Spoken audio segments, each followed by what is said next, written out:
So now I'm just going to place it on an 8-inch board so that I don't have to touch it too much.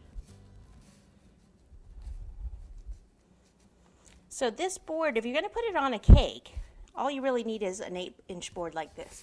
This one is actually on an 8-inch board, but then I just put that 8-inch board on a 10-inch and covered the edge with a graham cracker.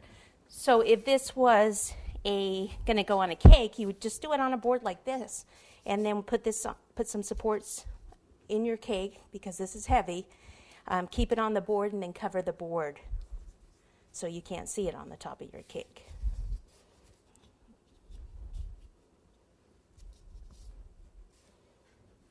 Okay, so 2 tools that I like to use now are the knife inscriber tool, which is that one, and the veining tool, sometimes called Dresden tool, depending on what company.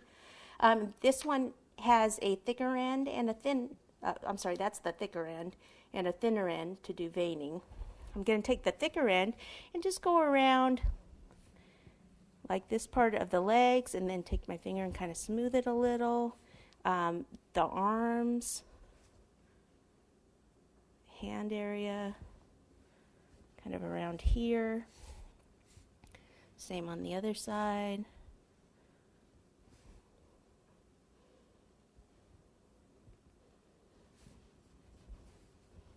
Okay, and then down here, and even in this area where the feet are. Okay, it looks like right here there's fondant sticking out, so I just tuck that in. And then see here where the fondant's sticking out. Use that to kind of push that in. And then I can push it underneath. Okay, now I come back with the knife inscriber tool. And first thing I like to do is get my mouth on here, so I start from down here and just kind of push in. Then I take this tool and I bring this around and up for a smile, and then here around and up. Then I use the back side to just do some little dots.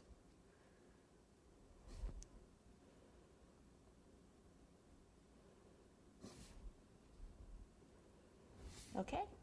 All right, so the eyes are going to go in there.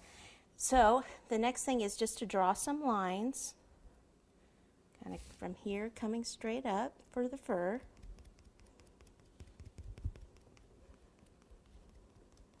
And then here I usually kind of curve them out a little bit.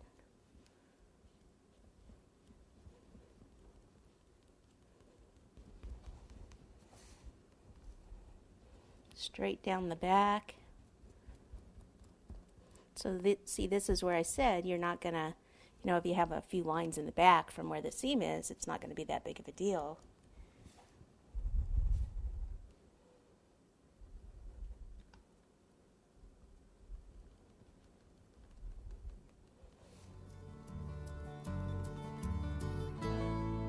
Now here, in the legs, I like to curve it also.